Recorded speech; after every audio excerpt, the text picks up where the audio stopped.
Kagame un jour avait parlé. Hein? J'ai dit aux gens, est-ce que vous suivez ce que Kagame dit? Ah. Le Congo, là, que Dieu nous aide. On nous a manipulés. On a diabolisé Tshisekedi comme étant les mauvais de tous. Je suis venu avec la vidéo de Kagame un jour. Na Ebisibino, hein. Bon, la vidéo. Suivant la vidéo, je la remets pour vous. Je ne dis rien. Et des Congolais nous ont expliqué combien Kalonji, yo tika bien le côté, Kangam no yo. Mon Dieu, c'est vrai ça. Les gens jouent beaucoup, hein. Vous jouez beaucoup. Suivons un peu Kagame. Suivons. Laissez-moi vous corriger.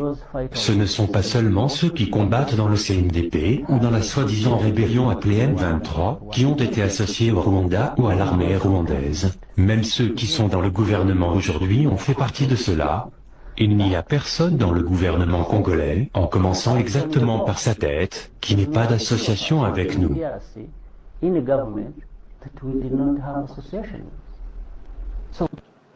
Boyoki? Il n'y a personne qui soit dans le gouvernement congolais, commençant par sa tête, qui ne soit pas en association avec nous. C'est Kagame qui l'a dit. J'ai répété ça plusieurs fois. Ce que dit Oban nous vient de cogner encore là-dessus. Mais quand on vous dit là, vous ne voulez jamais nous croire. J'ai peut-être mes propres mots qui sont durs. Le président a peut-être d'autres mots qui sont durs, mais de sa façon. Mais tous nous savons et nous croyons la même chose. Kabila, c'est un Rwandais d'origine. Vous pouvez monter, descendre, donner vos philosophies, aller gauche, droite, faire tout ce que vous voulez. C'est un Rwandais. Kagame, d'ailleurs, hein, s'il y a quelqu'un que les M23, les AFC, les RDF doivent punir, ils doivent punir. Même Museveni doit punir Kagame. Kagame parle beaucoup. Ce que tu sais qu'il dit. Il s'est enorgueilli au niveau qu'il croyait qu'il était Dieu sur la terre. Il a dit. Ces mêmes paroles-là qu'il a pu dire là, je peux les utiliser aujourd'hui pour vous. Il a dit qu'il n'y a personne dans le gouvernement congolais, commençant par la tête c'était Kabila, qui ne soit de connivence avec nous. Ça veut dire quoi? Dites-nous. Le journaliste, c'est un Français qui nous pose les questions pour dire, hein, on dit que les militaires qui sont au Congo, il y a CNDP, Baza Rwandais, Baza Mapinga na yo, yondo tindi bango na Congo. Quelqu'un me dit, non, je dois te corriger. Pour ton information, il n'y a pas seulement ces militaires-là de CNDP. Est-ce que vous comprenez ça? Il n'y a pas seulement ces militaires-là. Il n'y a personne là, dans le gouvernement, sans par leur tête, qui soit de connivence avec nous. Vous qui parlez mieux le français que Kalonji Mulumba, quand on dit qu'il ne soit de connivence avec nous, ça veut dire quoi? Qu'il ne soit de mèche avec nous, qu'il ne soit de même idée avec nous, qu'il soit de même philosophie avec nous, qu'il soit du même complot avec nous. C'est ça la connivence. Qu'il soit de la même vision avec nous. Qu'il soit... Donc, oh mon Dieu! Donc la vision d'Hippolyte Kanambe, c'est la vision de Kagame. Na loba na mata na kita, bondimaka kate.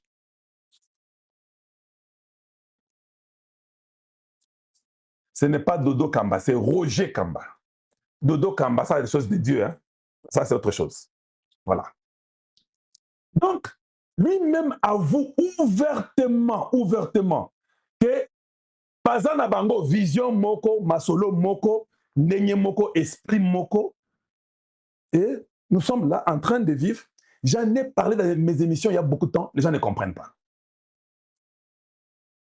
Bon, j'ai autre chose à dire d'abord. Nakatika Nanuka Wana, parce que le président Tshisekedi, Nabandundu, avec les chefs coutumiers, il parle.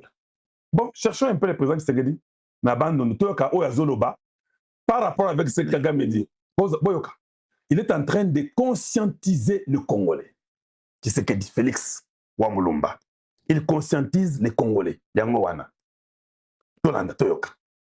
chef Olobinini, président Loban Olobinini. Bana ya Congo. Po to bano kanisake baza bakonzi ya Congo, bazaki nde bapaya, bazosalela bapaya musala.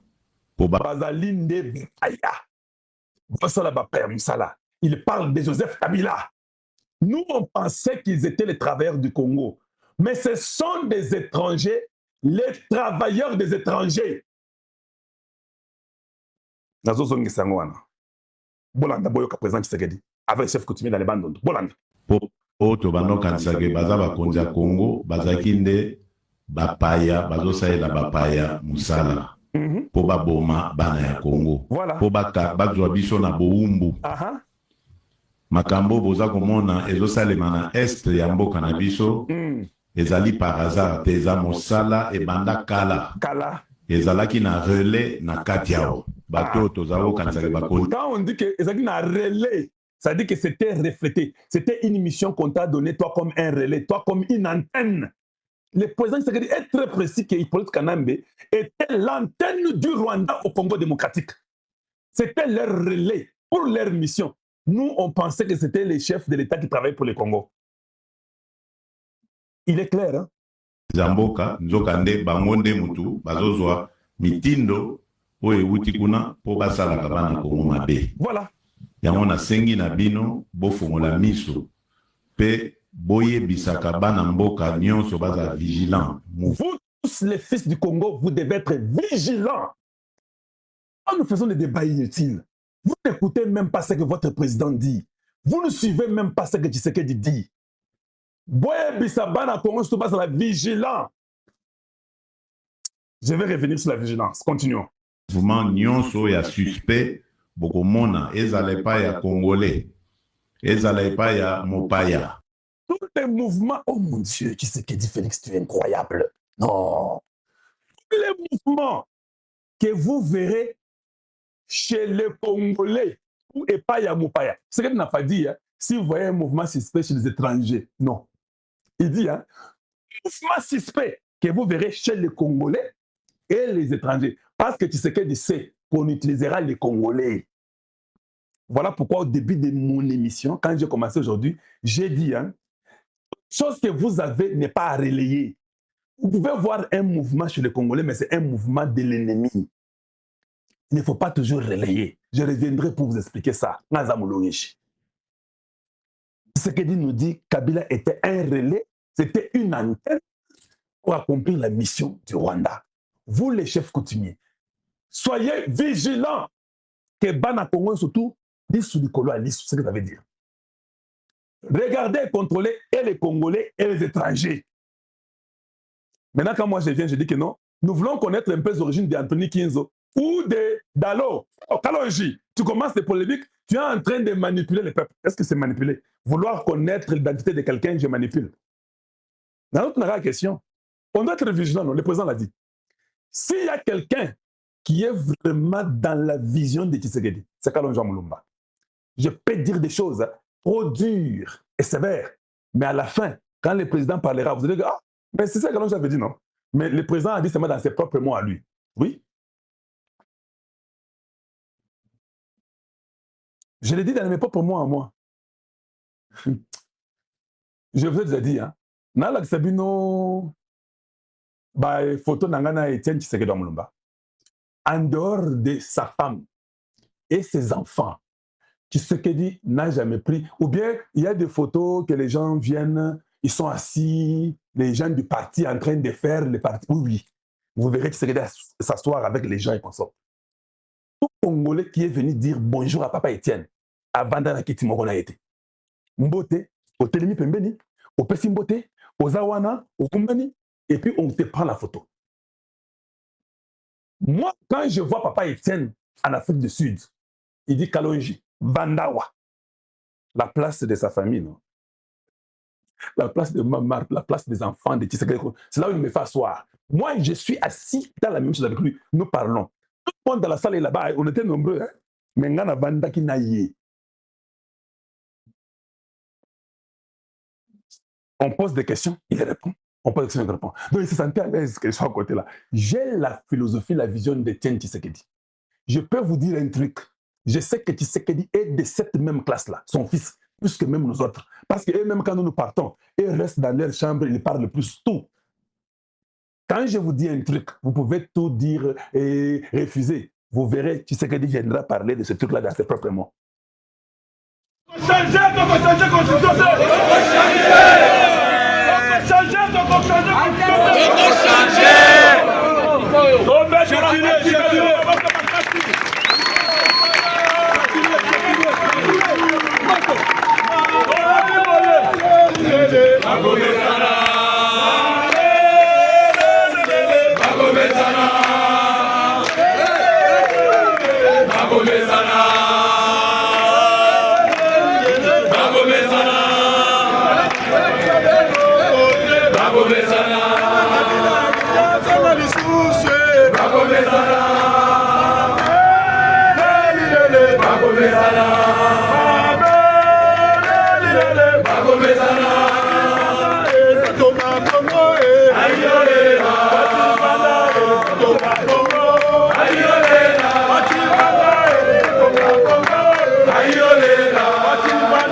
Parlement nouvelle génération, oyez, oyez. Parlement nouvelle génération, debout, debout. Parlement nouvelle génération, très haut, très haut. Fatibé, béton, Fatibé, béton. Kabila a sali erreur. Kabila a sali erreur. Pendant 18 ans, Kabila a été le cauchemar du peuple congolais. Je répète, pendant 18 ans, l'infiltré de son vrai nom, Hippolyte Kanambe, Kasembere, a été le cauchemar du peuple congolais. Tu sais très bien que Tango After Bazoya, qui awa, ayaki na babot. Maboto tobengaka na Swahili bikumba. Moto amemelaki biso Kabila à l'époque de l'ancien vice-premier ministre belge à la personne de Louis Michel. Louis Michel nayaki na copie a infiltré Joseph Kabila. Lelo oyo Joseph Kabila oyo tobengaka moto mandevu ebele ya pembe asali interview. Boyebi mpona nini asali interview? Asali interview parce que o malobaka na chiluba kamama kakaka okula kamama oyo alobaka nani oyo alobisi kamama oyo tozali kobenga Joseph Kabila. C'est Fachi Béton. Tobete la maboko. Fachi Béton.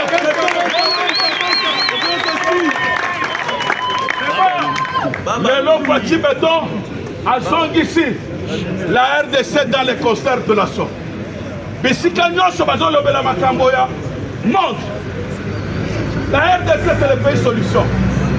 Fachi Béton a ici la concert de la SO. Kabila avait infiltré notre pays. Toutes les institutions, par service de renseignement, a infiltré qui?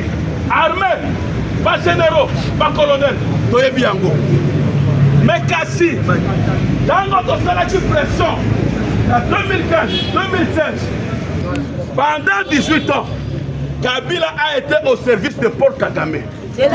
Parce que dans l'histoire du monde, Kabila a été garde-corps de Kagame. Mais Kassi, Nani Kabila, il ne s'attendait pas qu'un civil, un homme qui n'a pas un mandat. Parce que Fachi Béton n'a pas de mandat. Fachi Béton a une mission de libérer le peuple congolais. Fachi Béton a votre makasi.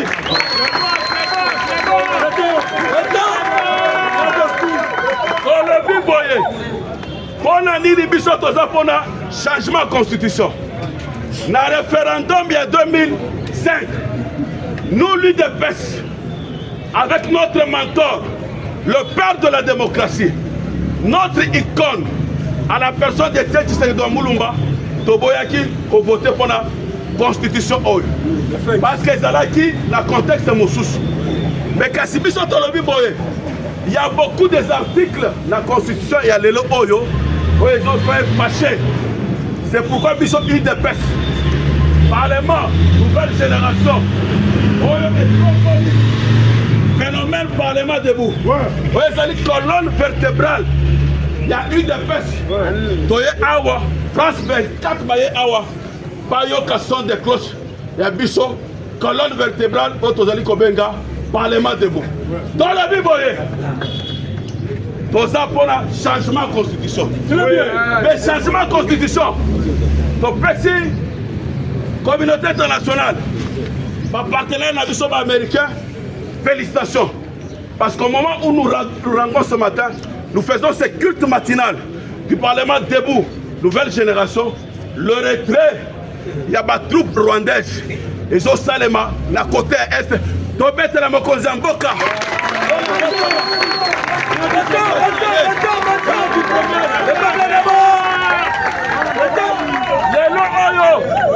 Le président de la République, Fatih Béton, moi la maman Marthe, Moukouan Tombolo, l'enfant le plus aimé de la communauté internationale, à faire fléchir Kaka. Kagame comme c'est du jamais vu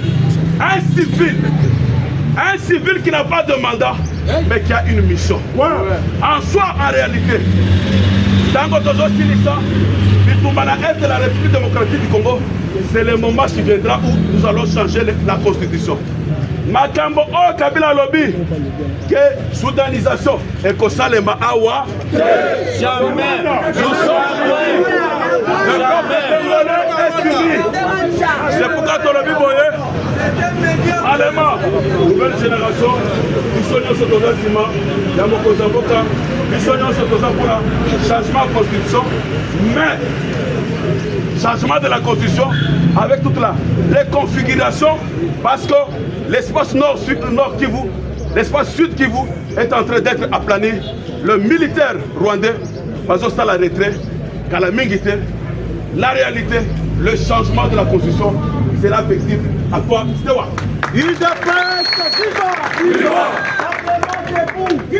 Viva! Nouvelle génération, viva! Viva! Dans un Koloba Boé. Les Rwandais aux Rwandais. La France aux Français. L'Amérique aux Américains. Le Congo aux Congolais.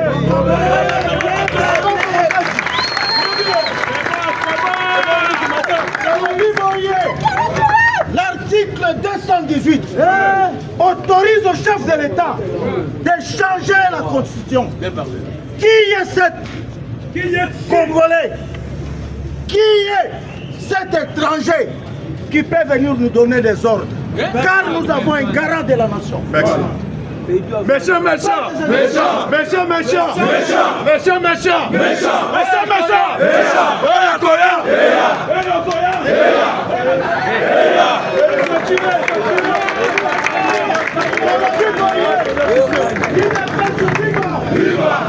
Nouvelle génération, viva!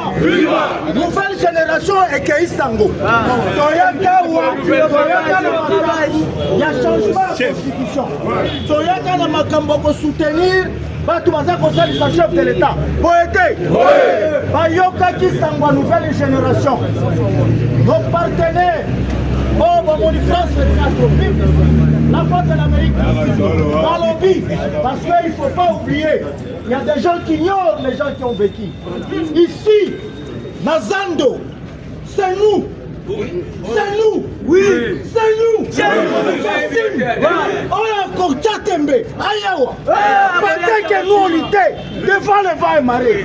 Où étaient ces petits matins qui parlent ici. Parlement na bango ezaki wana batanga kombo ya parlement na bango awa nazoloba qui ne me connaît pas président JC, qui ne connaît pas les villes. Alors quand on parle des gens qui accompagnent les chefs de l'État, on voit des petits ringouins venir ouvrir la bouche. Qui peut interdire à Tshisekedi de ne pas modifier la constitution? Tshisekedi quand il parle, c'est le Congolais qui parle. La France a modifié plus de 16 ou 17 fois la constitution. Les États-Unis, Mobutu lui-même, Sassou Nguesso n'en parle pas. Qui va interdire à l'enfant de Sphinx qui avait dit à cette époque de ma constitution en athée. Et là pour Liboso, dans la constitution actuelle, il n'y a pas la superficie carrée de notre pays. 2 345 000 km², 450 ethnies. Exacté. Les sols et les sous-sols de l'Europe Kajika. Exacté. On nous dit, nous, dans le Congo, que dans l'article 217, le Congo peut céder 300 km de secteur aux imbéciles qui veulent entrer dans l'histoire.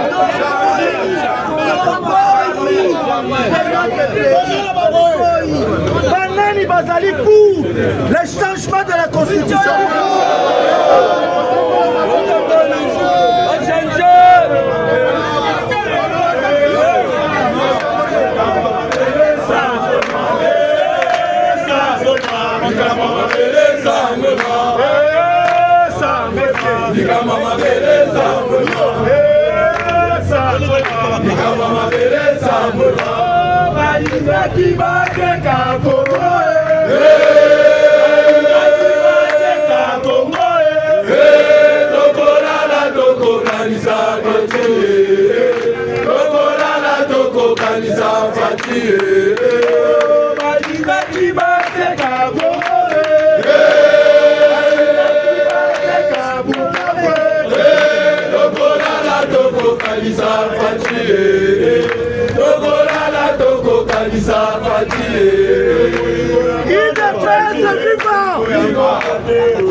Qui est celui qui a cité Kagame que c'est le criminel Tofandi Awa?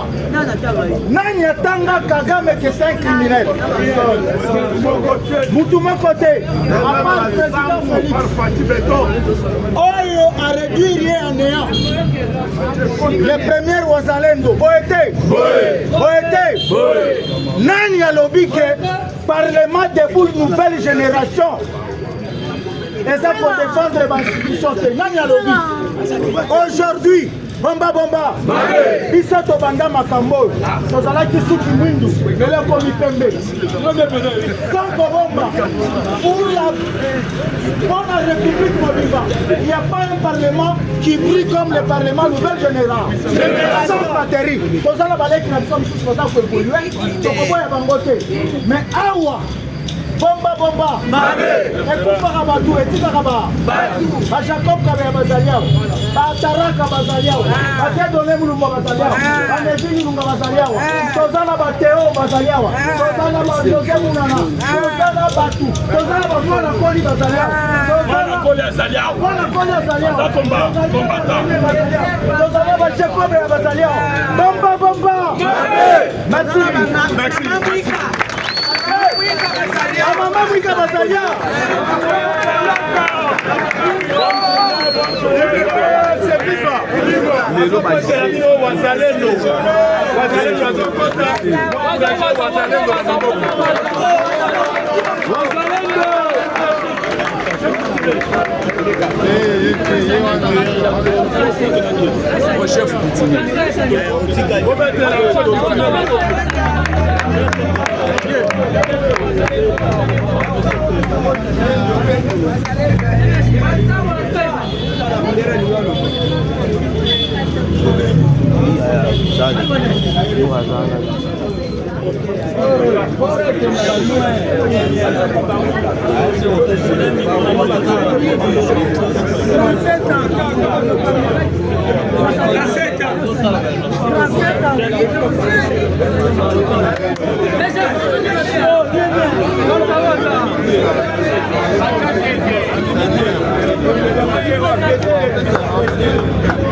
le grand stratège, le grand costaud du monde, le grand diplomate, Kasui Popola Kalende, Chamu Chabu Chutube,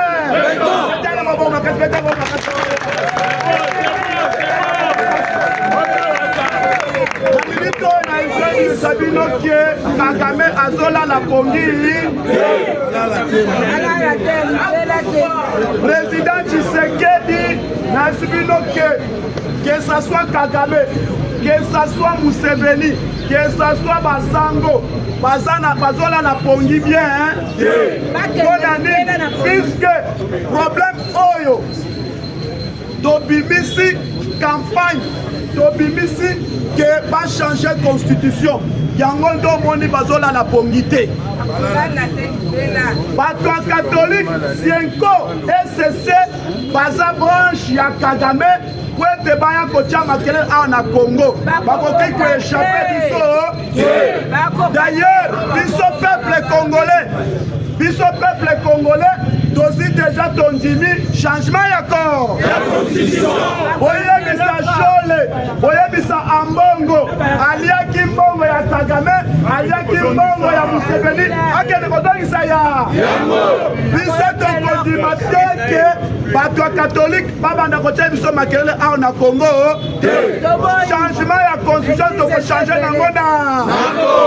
Wana nazo répondre Chole, puisque Chole a le kakilobi, en tant que MOP, oye maintenant M23, allié ya Kagame, oye allié bon ya Kagame, azolo bake non au changement à constitution. Biso peuple congolais toza oui pour le changement à constitution. On vote. Ce qui toza oui changement à constitution, toza Gangaba.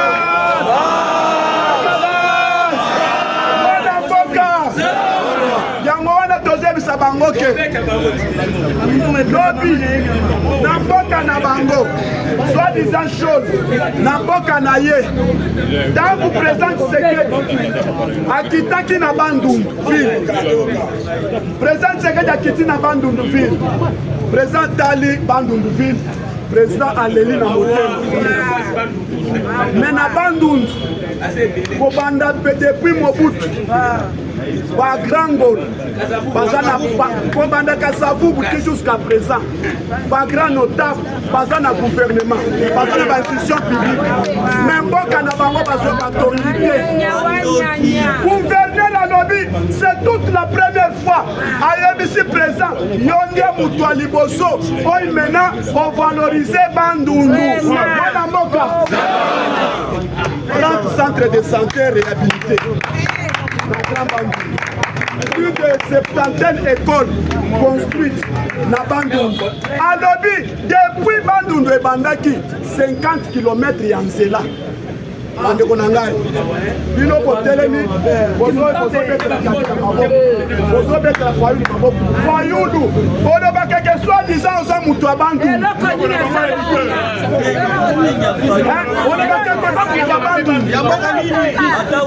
toyebi te ke bandundu ozalaki na mboka nini yango tomoni bandundu mobimba grand bandundu mobimba bayebisi président oza mpo na mission mpo na mandat bayebisi président oza nani po ete otongela biso grand bandundu makambo ya manda ke oyo manda esili toboyi yango oza a mpo na mission mpo oconcrétise otonga kongo mobimba bayebisi ye lisusu changement ya constitution biso tondimi yango epuis balobi ntango changement ekochange baprovince ezonga ndenge ezalaki province balobi 11 province ezonga puisque kabila ayaki mpo akabola biso lelo grand bandundu ekomi yo mai ndombi ekomi yo kwanga soki okei na kwanga biro provincial eza te soki okei na mai ndombi biro provincial eza te facibe ntango faci akiti na kikwiti na biso ke kikwiti tombe bandoki oyo banokisi mbula po ete bakata nzela président aleka te président alekaki ayaki ntina esika lobwako oyo ekataki nzela na minute oyo bazwi mena programme ya bazochange nzela facibe bayebisi ye ke awa eza mabele na yo yango nde bomonaki kikwiti mobimba président Tshisekedi afongoli hôpital moko moderne lokola Kanchach lokola mama yemu na kikwiti eza serote bino bosutelaka fayulu bino bosutelaka soki Olivier Kamita bino bosutelaka soki nani eloko nini fayulu asaleli bino obanda kosoutenir Antoine Gizenga eloko nini Antoine Gizenga asaleli bino na gouverneur ya bandu nalobi c'est vous qui êtes la première personne on maintenant a sali pour valoriser Bandundu.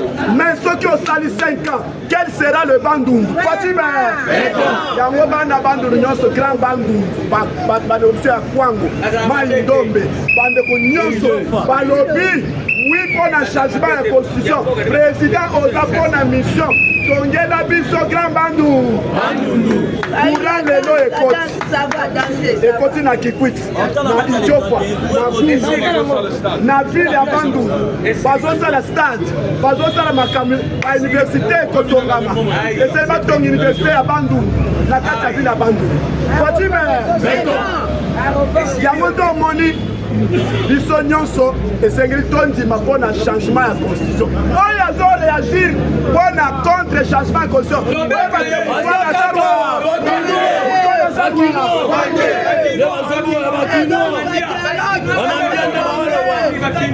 lelo oyo Kagame président Tshisekedi akwese Kagame na lukuta na ye puis jusqu'à point jusqu'à l'infini lelo Kagame asali stratégie na ye esimbi te Kagame Museveni basali ba stratégie esimbi te lelo oyo avec le stylo ya président Tshisekedi bango moko bakomi kobima Facibe mukwanto mbono be bakomimate mais toza la vigilance mpona kobima na bango puisque tozosepela ke bazobima puisque lobi batali na niveau ya Lubero à partir ya Kasika à partir ya Mahangi à partir ya Luofu à partir ya Kirumba à partir ya Mahangi ti Lac Edouard bazwi direction Rwindi bakomi na Katal bazwi bao bazalaki na Bwito bazwi bao bazalaki na Tongo bao bazalaki na Ruchuru bao bazalaki na Nyamilima bao bazalaki Inshasha bao bazalaki na Kibirizi baye basangani na Ruchuru maintenant na minute oyo entre Rwanda na Uganda mwambe kotise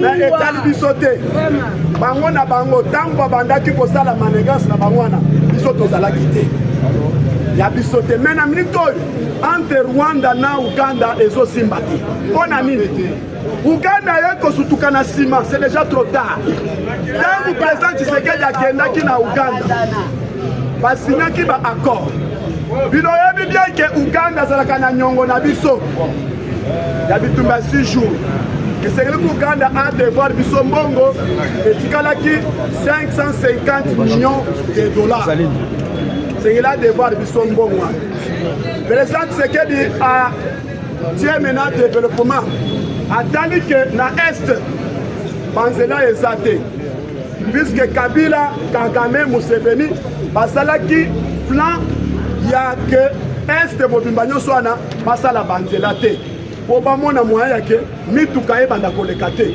yango ndo omoni ntango mpe président Tshisekedi akoti mena na est na biso ke sur 75% banzela etongami te maintenant président ntango akendaki epa Museveni ayebisaki Museveni po toza na yo malamu longola soutien epa Kagame bien sûr oyebi ke Kagame aza noko na yo mais longola soutien epa Kagame sinon tokokata na yo barelation Museveni te ngai moko nakoyebisa Kagame Museveni ayebisaki Kagame longola bato na yo de Bunagana ti Ruchuru ti Goma longola bato na yo de Beni Kasindi Butembo ti Beni yango ndo omoni ce sont baplan wana yeke basala nzela c'était prévu basala nzela parti ya Bunagana Ruchuru ti Goma basala nzela de Beni Kasindi ti Butembo c'était prévu ça compte il y a 550 millions de dollars pour maintenant Uganda à la biso nzela maintenant tant que Uganda a comprendre que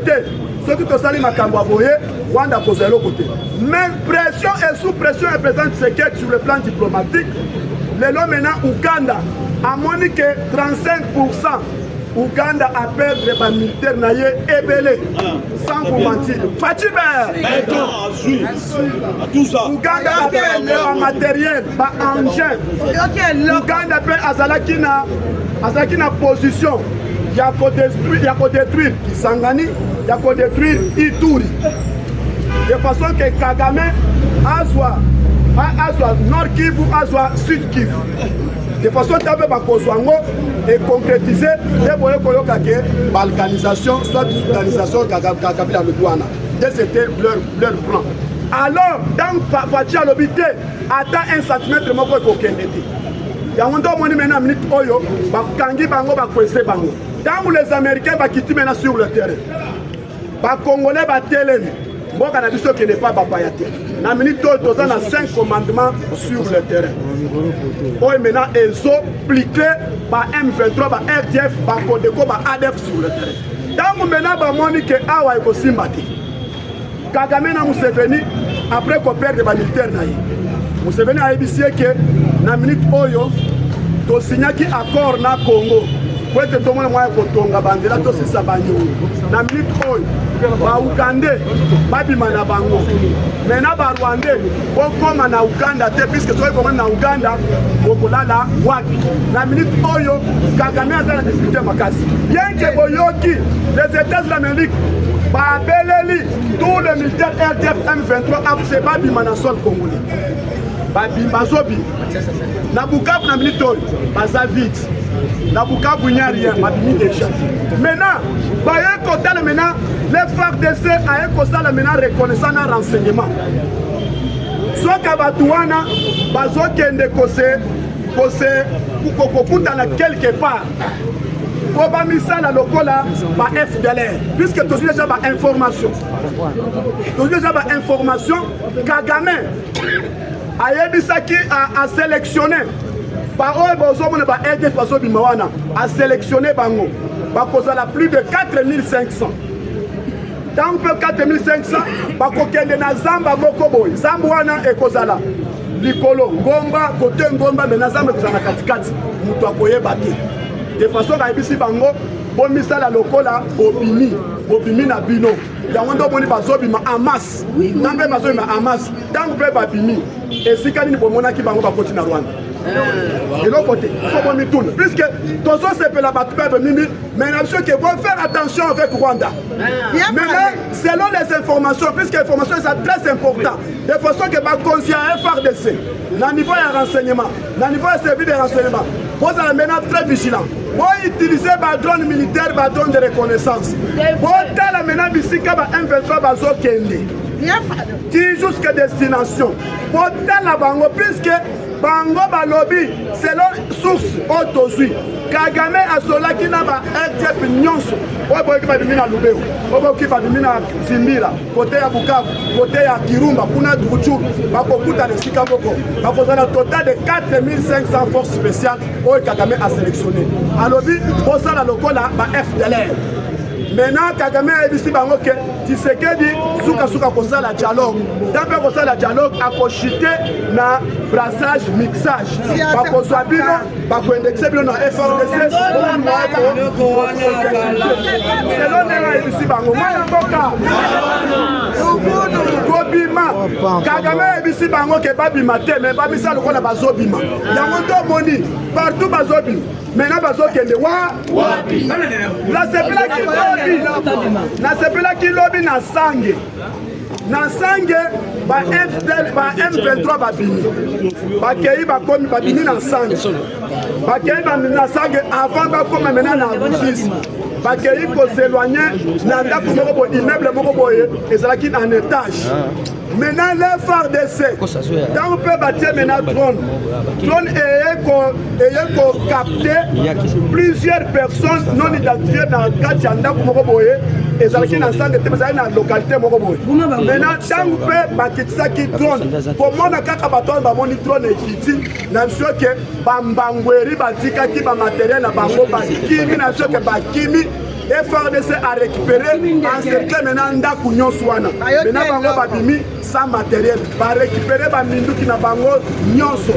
Yango wana ndo moni maintenant à partir d'aujourd'hui il y a maintenant tous les services de sécurité. Bien que ba M23 bazoki babimaki ebele na niveau ya Walikale babimaki. Maintenant on est kuta na quelque part. Et c'est que va utiliser bazo puisque Kagame ne voulait pas quitter en RDC non. Mwana mboka na niveau ya Ituri na niveau ya Ituri Lubo Yankasha a valorisé Ituri commandant officier mwana mboka première fois il y a un avion Boeing ekiti na kati ya Ituri na moment il y a état de siège et aboutir président Tshisekedi tant le lobe que état de siège ata bolobi neni ekolongwa lelo Ituri est valorité mwana mboka Lubo Yankasha après qu'on reçu ses pères na ba ministre Kodeko na ministre ya komi compliqué mais na ba ADF mokolo avant-hier babomi un commandant numéro 1 ya ba ADF na niveau ya Mambasa na minute oyo bazoplike bango ebele puisque bato wana ce sont les Ougandais yango ndo moni mwana Museveni tant mpe bazoboma mena ba ADF asiliki alobi ke ba Ougandais nyonso babima soki babimi babima na bango etali biso te yango ndo wana minute oyo bitumba ekomi kozwa mena ekomi kokende na suka mena na suka wana bato wana baza na keba puisque tension na bango eza malamu te. Uganda alobi akangi frontière Rwanda akota kuna te alobi bato na ye babima Rwanda pe alobi bino kosala lokola bobima me bomisa lokola ba FDLR mwana mboka bona chute bomonaki lobi vidéo circulaki sur les réseaux sociaux. Un criminel médecin na kombo ya David Balanganay. C'est un criminel. C'est un criminel. Au nom il y a Parlement debout nouvelle génération de justice. Et tellement à Likamboan. Comment ça fait-il une femme enceinte, moi si, a supporté pendant 9 mois, accueilli à Botina passe. Accueilli à Botina passe. Maintenant, Kogota naye, baïbaki nzela. Quand baïkabi nzela, basali rupture. Azalaki na douleur, abanda ko ka douleur. Aïbisi maintenant na zo ka douleur, makana to supporter ngote. Tobolanga ata anesthésie. Médecin en soboya. Et puis, ton justice, bakanga bango nyonso bazalaki na kati ya staff bakanga bango nyonso comment ça fait que muna ya mwasi atelemi azota ndenge azobeta mama na pasi nyonso akobota epi abakisili pasi mosusu eloko wana ndo omoni énervé kaka bomoni eloko wana ematiti na niveau ya présidence mama Denise moko lokola atalaka makambo ya baviolence makambo ya bacriminel mama tosengi patwa docteur wana asala prison bongo te puisque eloko wana eza malamu soki bomoni ilo wana bandeko okosepela te kukomona médecin wana kotubela tambeli epuis abetie andaimi médecin wana soi-disant aza pasteur ya tabernacle soi-disant aza pasteur ya tabernacle na asala eloko wana mutu aexplike yo ke munganga nazoyoka bien te douleur eze vive nazoyoka te abeta ye makofi abeta ye eloko wana maintenant na bitol tosepeli ngenge service ekomi kosala mosala eloko esalemi na 9h 13h bakangi ye ezako te seko te maintenant tosengi bakanga staff na bango nyonso bazalaki na kati puisque oyo akangi oyo capturé atindi yango eseni bakanga ye puisque yo moko docteur alobi bofilme yango merci mpona justice mais tosengi justice wana de la problème motu wana azala condamné bongo te merci beaucoup bandeko c'est viva nazokotisa chef coutumier oencourage chef coutumier na maboko obetela chef coutumier amoni obeti maboko tobetela chef coutumier maboko. Bonjour à tous. IDPS viva. Matibe.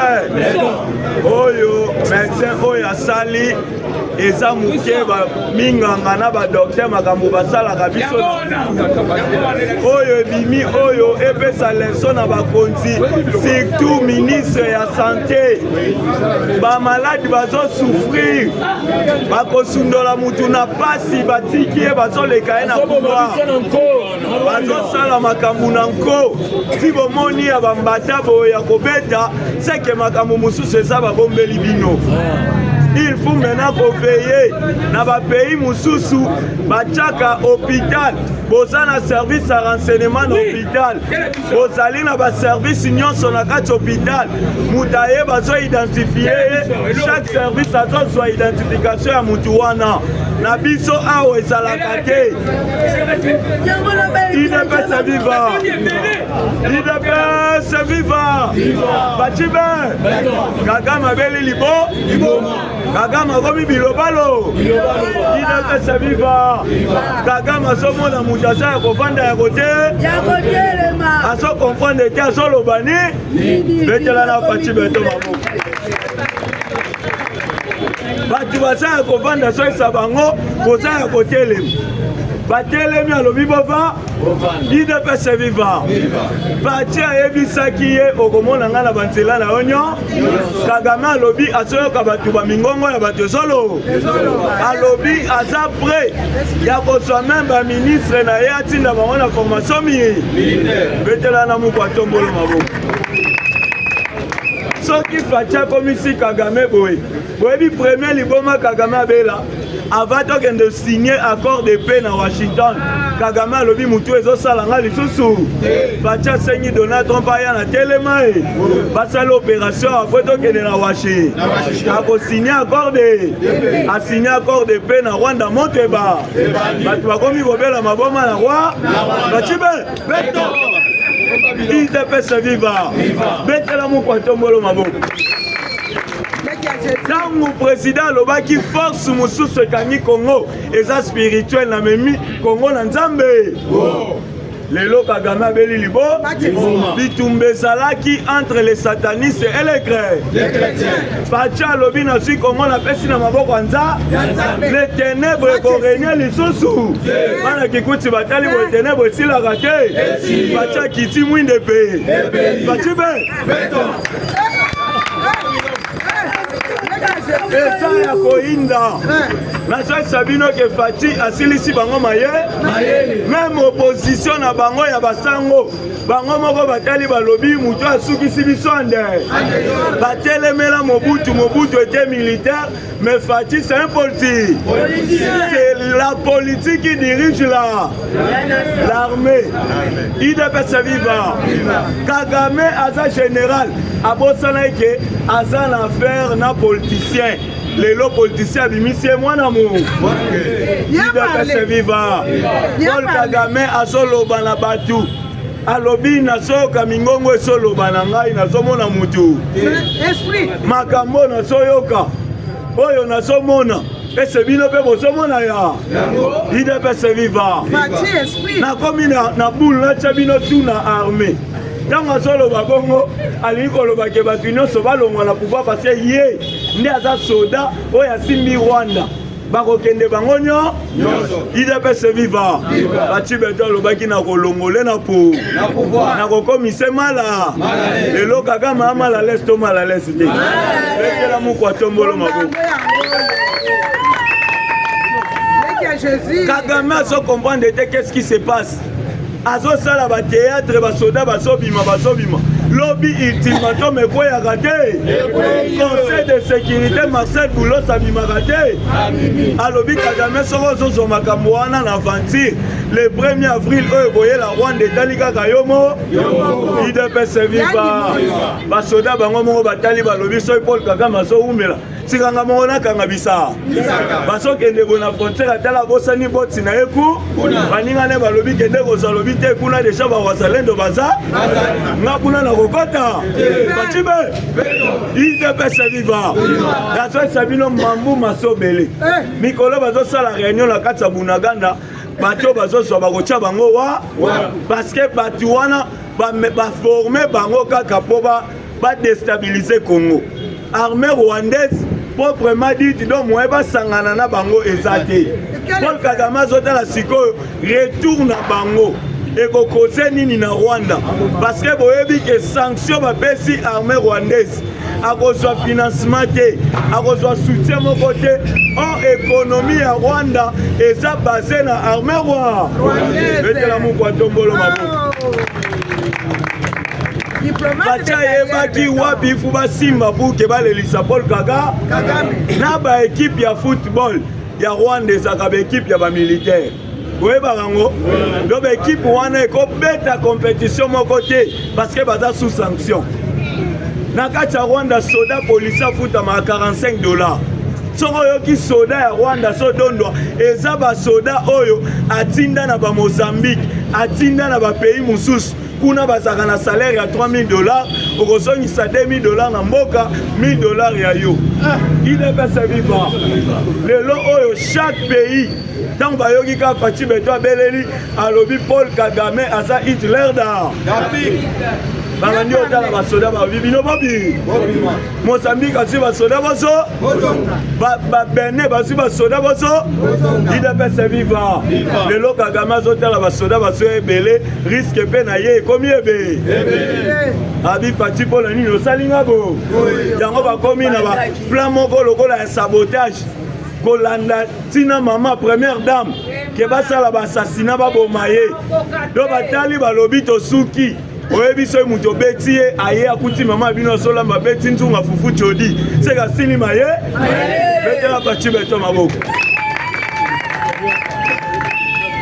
Kagame atali alobi nga nakomi na nga na suka nyonso koyelanga kaka soki namoni kombo Kongo ifuna nasala ngo kaka mabe Fati Beto alobaki nga nazolongola Kagame na pouvoir mutu tu abando mituna Kagame or Fati ayebaki eloko nini na kosala wapi na kosimba buke na longole na pouvoir Fati Beto aluki ye nanu Donald Trump azotindela Paul Kagame bemisere ya bapaster ya basali na nza balobi wana sataniste makwa akotia ye musi bokende kuna boprie nanu maka buke bokwesa nguya na ye nyonso Paul kombona ezalaki Paul oyo azali conseiller ya Donald Trump akiti kuna aprie na Rwanda aesi Paul Kagame pouvoir na yo ici aye awa zo prier pour na Fachi Beton lobi na zo sentir présence de Dieu et ça a bon aye ba ki te que Fachi sala ki déjà alliance na Israël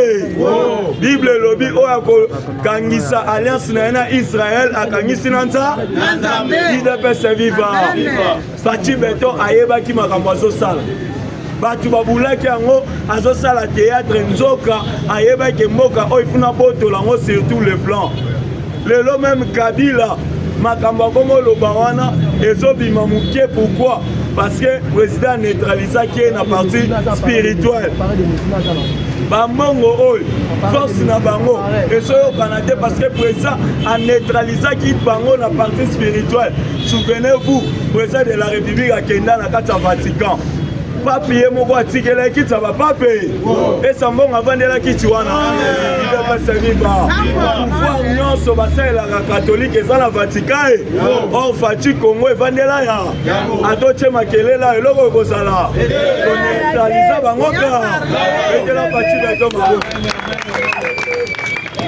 idepeseliba lelo oyo mambu masobele nazoyisa bino ke bato bandundu batali balobi te Fachi Beton tomona lisufa ilu awa kobina bandaya kobina awa nzoka bandaya koloka idepese viva bien parlé aloki biso awa courant moye pela mwana nzambe ayaka te courant epelaka te bato bandundu bakomi okata mbila na 19 na nzete ya mbi po minde sope idepese viva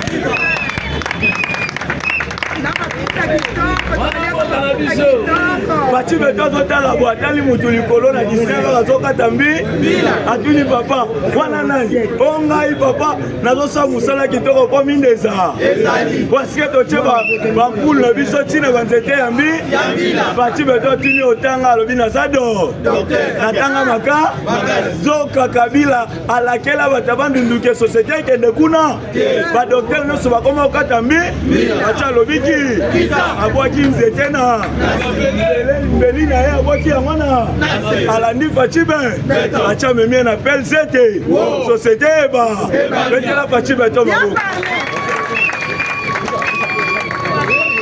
idepese viva nazoyisa bino Fachi kokitakiti alobi masumu na bino malimbisa bacha ekokuta baérosion na bandundu esalama na ville de Kikwiti baérosion na baérosion bacha alobi kaka nde na kitia makambo esi misala ebandaka te ndenge azobima wana bana Kikwiti baotika komona Kikwiti ya si alakaki biso na stade kokomona Congo ya si courant wana eke na bandundu ezaka courant ya pamba te basociété américain balobaki na accord tosignaki baentreprise ekoyaka na Kinshasa te na baprovince nyonso yango bameke basengi Fachi Beton changer constitution songisela biso nanu Congo ya 11 pro idepese viva etela moko etombolo maboko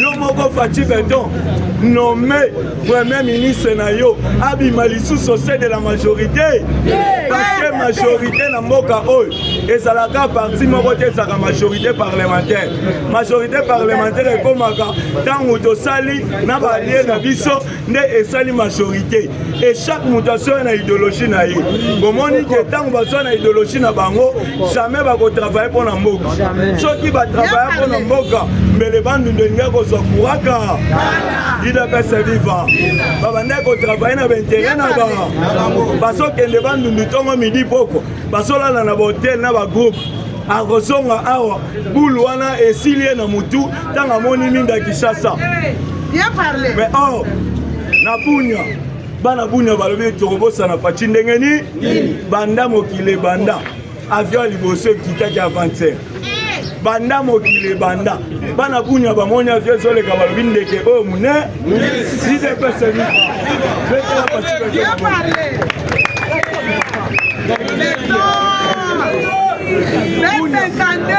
muni ya batali bamoni avion ezoleka ye batali babi ndeke o monene ndeke kiti boye ekomi kobimisa ba idps viva nyonso wana misala facibe beto alingi mwana mboka nyonso ya kongo alongola complexe toza lisusu na confusion teke oyo kinwa wana muta bandu idps viva biso nyonso tozala na même équilibre ya vie mwana bandundu 6 classe ake na pel 7 na dossier na ye ata asala makambo mafuta mbila ate akosala wa idps viva d'ailleurs mosala mafuta mbila eza mosala bansete na biso basala fumuki mbango bandaki kosala na mosala na pe idps viva betela moko atombolo maboko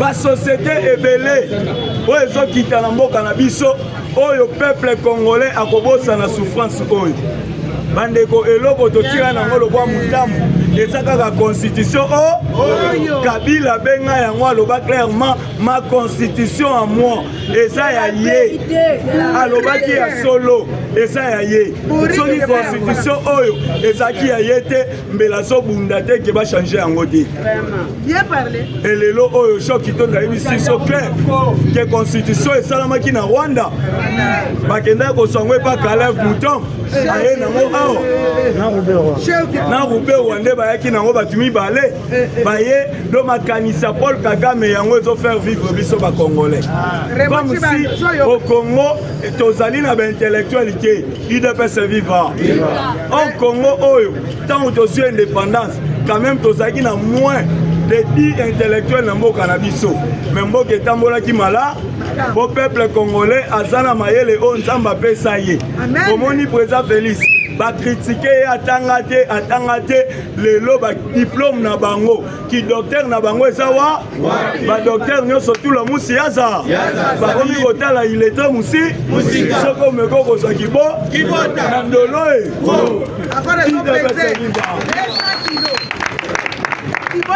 makomasobele eza ya koyinda bandeko nzambe alobaki na kolokota na se na tomboli likolo kolinga te bato ya mokili babetelo maboko soki babeteli yo maboko bazokitisa yo bafinga yo nzambe alobi l'élévation vient seulement dans l'humiliation soki oza humilie c'est par là nzambe akotire yo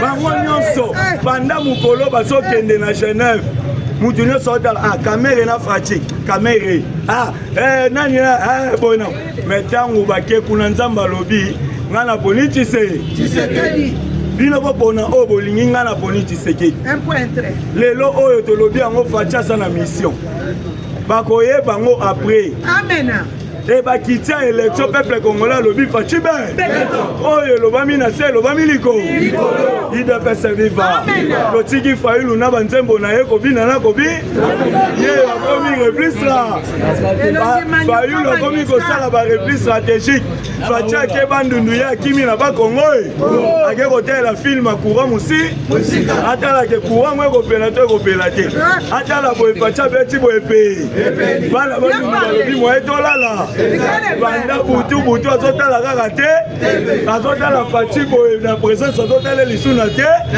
babi botala ta misiki babi te yo nde oza sauveur de l'humanité d'ailleurs makambo ya changement constitution tozobanda yango biso na bandundu tolingi tobanda yango kaka le UDPS viva betela moko atombolo maboko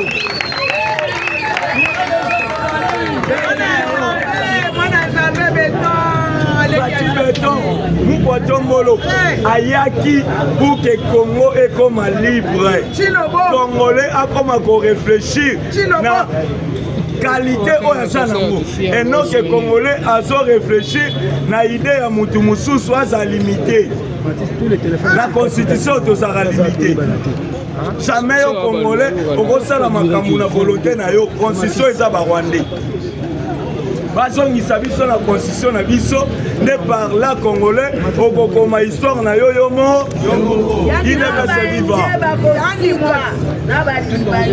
omona congolais babomi ye na indie to libanais na kati ya congo congolais omituna te me ntangaka constitution na yo elobi yo indie libanais chinois boza ndenge moko mutu aleki mutu aza te idepese vivant na article 52 elobi clairement ke boza ndenge moko mutu aleki moninga aza te soki okiti na se kutu bazoloba il faut protéger les minoritaires wana eza bachinois baindien balibanais barwandais baétranger nyonso bazawa baza protéger ke yo idepese vivant soki ozotanga te okokanisa ntango tozosengake constitution échange obanda koloba batia kotikala na pouvoir ti mokolo nyonso akozo mais constitution oyo il faut tochange ya mambu masobele nazosisa bino awa fayulu azosela soki fatia kiti kongo central ye akati angola e ake kotala yango ku ndenge akokende wana libe okolokakaki aza na sene azongeli top na ye ape idepese viva amoyesa kwesepenge abengi ye alo président me yaka tosala bamarche alobi yo mamana idepese viva mpona lelo na suki ya